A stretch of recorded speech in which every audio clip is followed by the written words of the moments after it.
আজি ২৭ ছেপ্টেম্বৰ বিশ্ব পৰ্যটন দিৱস। ২৭ ছেপ্টেম্বৰ অৰ্থাৎ আজিৰ দিনটোতে বিশ্বজুৰি পালন কৰা হয় এই দিৱস। ৰাষ্ট্ৰসংঘৰ অধীনস্থ বিশ্ব পৰ্যটন সংস্থাৰ প্ৰত্যক্ষ তত্ত্বাৱধানত ১৯৮০ চনৰ পৰা সকলো সদস্য দেশে এই দিৱস পালন কৰি আহিছে। এই দিৱসৰ প্ৰধান উদ্দেশ্য হ'ল আন্তৰ্জাতিক সম্প্ৰদায় আৰু পৰ্যটন কেন্দ্ৰৰ লগত সেতুবন্ধন গঢ়ি তোলাৰ উপৰিও পৰ্যটনৰ জনসচেতনতা বৃদ্ধি কৰাৰ লগতে সামাজিক, সাংস্কৃতিক, ৰাজনৈতিক আৰু অৰ্থনৈতিক উপযোগিতাক বিশ্বব্যাপী প্ৰচাৰ কৰা।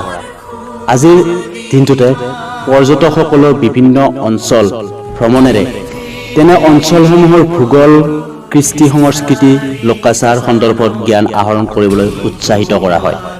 ৰাষ্ট্ৰসংঘৰ উদ্যোগত ১৯৮০ চনৰ পৰা বিশ্ব পৰ্যটন দিৱস পালন কৰা হৈ আহিছে। ১৯৭০ চনৰ আজিৰ দিনটোতে বিশ্ব পৰ্যটন সংস্থাৰ সংবিধানক স্বীকৃতি দিয়া হৈছিল।